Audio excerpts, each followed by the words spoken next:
Okay, only 10 minutes going for this for Palantir, Facebook, and Google. Also, if Elon Musk were to get a hold of this, or Donald Trump, um, or Joe Biden, or anybody in the political sphere, I particularly like Representative Ro Khanna.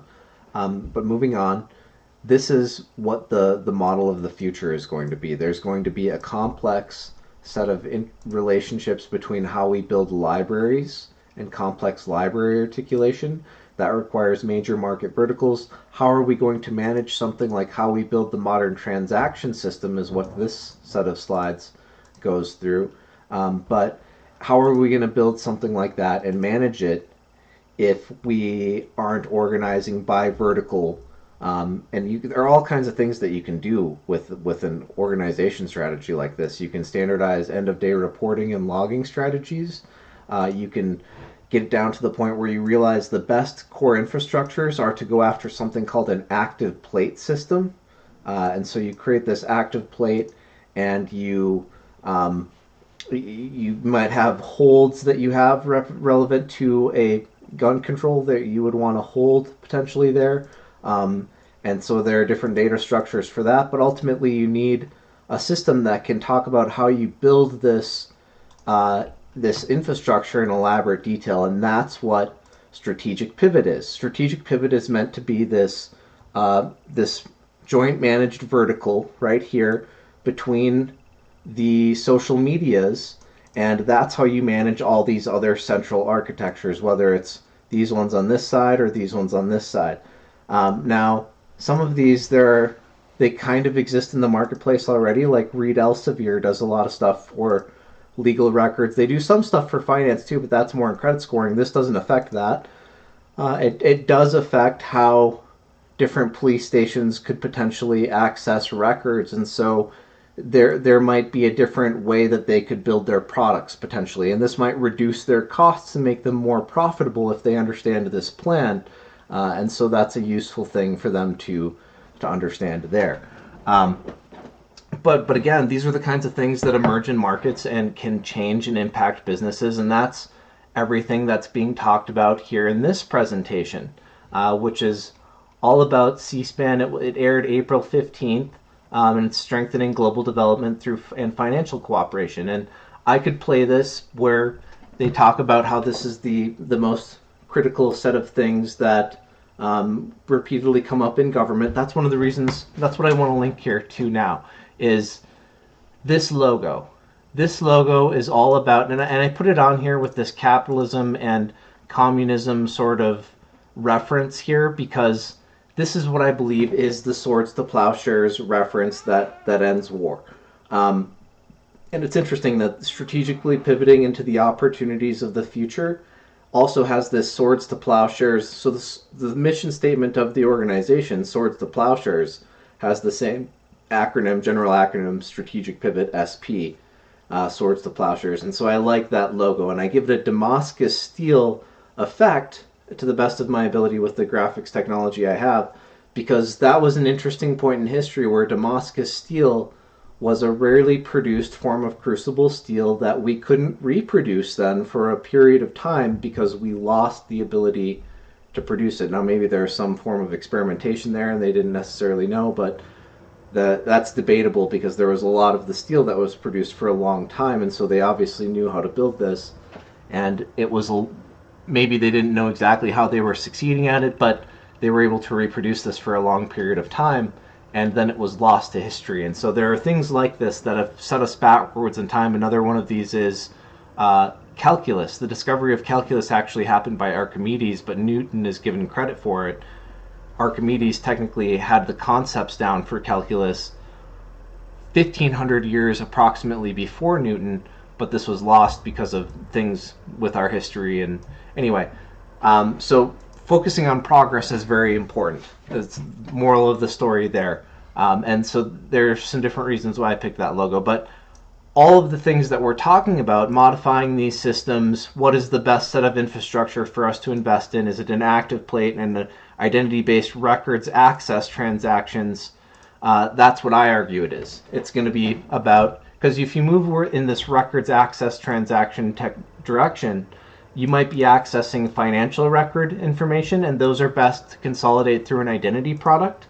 And so if you talk about all these different architectural strategies, it could impact the banks, it could impact Visa, but if you have an identity-based transaction system, you can modify, you can order new, you can update things with your driver's license, you can update things with your vehicle registration, you can update things with you can get copies of your birth certificate or connect them digitally as well as your social security card when you apply for a new job.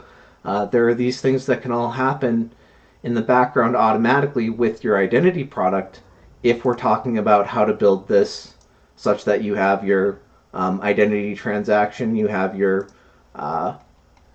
biometrics that relate to this, and you have all of the different things that could come together to create an advanced transaction of the future. And we talk about how that could affect these different architectural platforms in these different verticals. And so again, having this kind of strategy where you have core digital architecture teams that affect operating system layers, key levels of operating systems, not everything, but there are key data flows that we want to talk about having in protected partitions and things like that, and that optimizes our architecture of the future. And so a huge percentage of this conversation is digital, but we're also talking about, in this presentation, they talk about specifically we have around Carolyn Atkinson.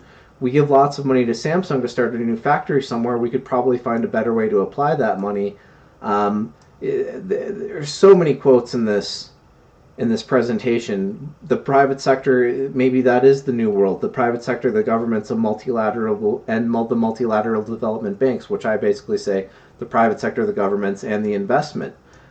And so if you're talking about that, you can have a strategy like this where the businesses build a product like this as a central set of institutions. Now we can explore this bid process through a product like Strategic Pivot in a much more dynamic way. Now, as a product comes up, or as a project comes up, maybe we have these presentation modes be our goals for the year, right? And so we're setting these initiatives and priorities. Maybe we have a central landing screen for the year, right? And so I kind of talk about this. Here's our focus year. Here's our project management priorities for the year, and long-term and short-term goals, things like that.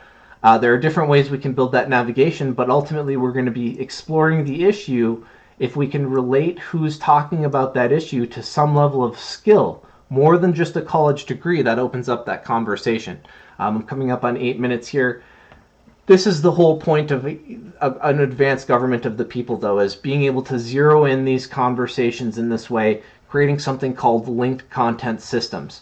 Linked content would create an opportunity, as this article is, you're a company and you reach out, you have this new proposal and you're building this website for this pitch deck, and it's got this system that you utilized where you're talking about your pitch, and here's the knowledge that's relevant in understanding that pitch. Here's what we want you to write an article about. Here's what we want you to write, get a teaching assistant to create content about. And now we've created this huge market for this content that's emerging, where people to get their opinion counted, but you've created this market for it, but depending on the specialization and the interests you have, you can follow along with conversations. That's what it creates the market for.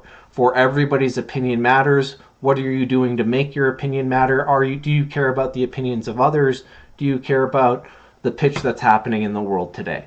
And that's what it's really about. It's not supposed to be about limiting access to opportunity. It's about proving that you have the experience and expertise in more than just having a college degree.